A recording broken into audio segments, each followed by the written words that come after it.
عيط على هذوك يلا شي واحد اخر يلا كاع اللي يدير اللوبو يجي يلا وسام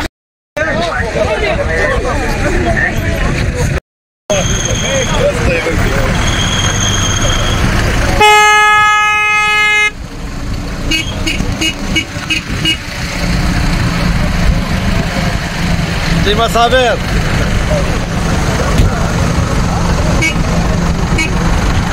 زين ولا طايم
حزب التجمع الوطني للأحرار الأستاذ رشيد صابر، فلنكن جميعا في الموعد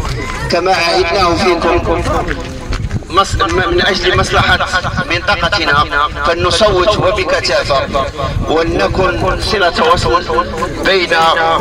السيد مرشح وباقي المواطنين. للإشارة فالأستاذ رشيد صابر كان من المقرر أن يكون معنا في هذه الساعة المباركة، لكن شاءت الظروف وجاءت ظروف فوق طاقته، لهذا فهو يعتذر عن الحضور وسيلتحق بنا في المساء. علاش تاوينا لا رشاد اللي بغينا، علاش تاوينا علاش تاوينا علاش تاوينا علاش تاوينا علاش تاوينا علاش تاوينا. وبالمناسبة يحضر معنا ممثلي حزب التجمع الوطني للأحرار في شخص المدير الجهوي للحزب، فليتفضل مشكورا بإلقاء كلمة. اول حاجه ضيافي الله عندكم في هذه البلاد العزيزه، شكرا لكم وشكرا على حسن ضيافتكم وحسن استقبالكم. كيف ما تفضل الاخ، تواصلنا مع الاخ صابر كان غادي يلتحق بنا ولكن عنده ظروف خاصه. اول حاجه حنا تنعتزوا بالمرشح ديالنا لانه ولد المنطقه وولد عبده ولد هذه القبيله هذه،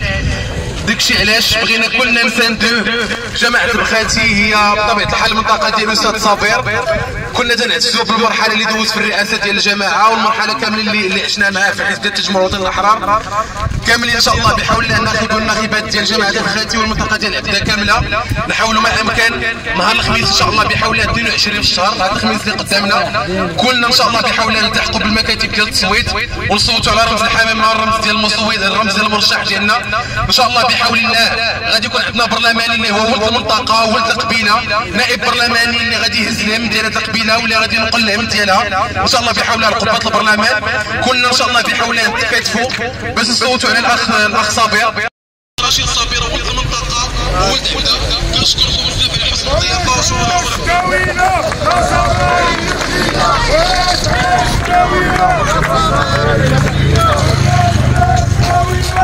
وشكرا